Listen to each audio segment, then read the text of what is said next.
سورہ طور سورت نمبر 52۔ شروع کرتا ہوں اللہ تعالیٰ کے نام سے جو بڑا مہربان نہایت رحم والا ہے۔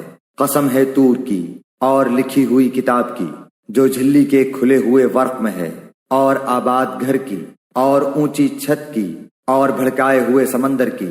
بے شک آپ کے رب کا عذاب ہو کر رہنے والا ہے، اسے کوئی روکنے والا نہیں۔ جس دن آسمان تھر تھرانے لگے گا اور پہاڑ چلنے پھرنے لگیں گے، اس دن جھٹلانے والوں کی پوری خرابی ہے جو اپنی بےہودہ گوئی میں اچھل کود کر رہے ہیں۔ جس دن وہ دھکے دے دے کر آتش جہنم کی طرف لائے جائیں گے، یہی وہ آتش دوزخ ہے جسے تم جھوٹ بتلاتے تھے۔ اب بتاؤ کیا یہ جادو ہے یا تم دیکھتے ہی نہیں ہو؟ جاؤ دوزخ میں، اب تمہارا صبر کرنا اور نہ کرنا تمہارے لیے یکساں ہے، تمہیں فقط تمہارے کیے کا بدلہ دیا جائے گا۔ یقیناً پرہیزگار لوگ جنتوں میں اور نعمتوں میں ہیں جو انہیں ان کے رب نے دے رکھی ہیں، اس پر خوش ہیں، اور ان کے پروردگار نے انہیں جہنم کے عذاب سے بھی بچا لیا ہے۔ تم مزے سے کھاتے پیتے رہو ان اعمال کے بدلے جو تم کرتے تھے، برابر بچھے ہوئے شاندار تختے پر تکیے لگائے ہوئے، اور ہم نے ان کے نکاح بڑی بڑی آنکھوں والی حوروں سے کر دیے ہیں۔ اور جو لوگ ایمان لائے اور ان کی اولاد نے بھی ایمان میں ان کی پیروی کی، ہم ان کی اولاد کو ان تک پہنچا دیں گے اور ان کے اعمال سے ہم کچھ کم نہ کریں گے۔ ہر شخص اپنے اپنے اعمال کا گروی ہے۔ ہم ان کے لیے میوے اور مرغوب گوشت کی ریل پیل کر دیں گے، خوش طبعی کے ساتھ ایک دوسرے سے جام شراب کی چھینا جھپٹی کریں گے، جس شراب کے سرور میں تو بےہودہ گوئی ہوگی نہ گناہ، اور ان کے ارد گرد ان کے نوعمر غلام چل پھر رہے ہوں گے گویا کہ وہ موتی تھے جو ڈھکے رکھے تھے، اور آپس میں ایک دوسرے کی طرف متوجہ ہو کر سوال کریں گے، کہیں گے کہ اس سے پہلے ہم اپنے گھر والوں کے درمیان بہت ڈرا کرتے تھے، پس اللہ تعالیٰ نے ہم پر بڑا احسان کیا اور ہمیں تیز و تند گرم ہواؤں کے عذاب سے بچا لیا۔ ہم اس سے پہلے ہی اس کی عبادت کیا کرتے تھے، بے شک وہ محسن اور مہربان ہے۔ تو آپ سمجھاتے رہیں، کیونکہ آپ اپنے رب کے فضل سے نہ تو کاہن ہیں نہ دیوانہ۔ کیا کافر یوں کہتے ہیں کہ یہ شاعر ہے؟ ہم اس پر زمانے کے حوادث یعنی موت کا انتظار کر رہے ہیں۔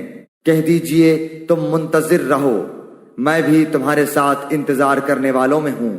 کیا ان کی عقلیں انہیں یہی سکھاتی ہیں یا یہ لوگ ہی سرکش ہیں؟ کیا یہ کہتے ہیں کہ اس نبی نے قرآن خود گھڑ لیا ہے؟ واقعہ یہ ہے کہ وہ ایمان نہیں لاتے۔ اچھا اگر یہ سچے ہیں تو بھلا اس جیسی ایک ہی بات یہ بھی تو لے آئیں۔ کیا یہ بغیر کسی پیدا کرنے والے کے خود بخود پیدا ہو گئے ہیں یا یہ خود پیدا کرنے والے ہیں؟ کیا انہوں نے ہی آسمانوں اور زمین کو پیدا کیا ہے؟ بلکہ یہ یقین نہ کرنے والے لوگ ہیں۔ یا کیا ان کے پاس تیرے رب کے خزانے ہیں، یا ان خزانوں کے یہ داروغہ ہیں؟ یا کیا ان کے پاس کوئی سیڑھی ہے جس پر چڑھ کر سنتے ہیں؟ اگر ایسا ہے تو ان کا سننے والا کوئی روشن دلیل پیش کرے۔ کیا اللہ کی تو سب لڑکیاں ہیں اور تمہارے ہاں لڑکے ہیں؟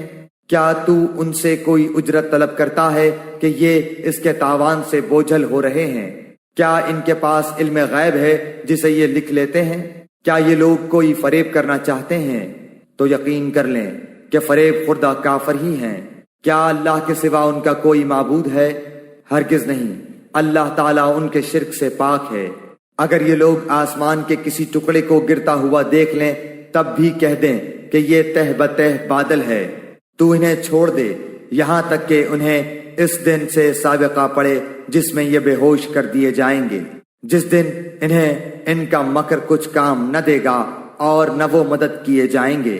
بے شک ظالموں کے لیے اس کے علاوہ اور عذاب بھی ہیں، لیکن ان لوگوں میں سے اکثر بے علم ہیں۔ تو اپنے رب کے حکم کے انتظار میں صبر سے کام لے، بے شک تو ہماری آنکھوں کے سامنے ہے۔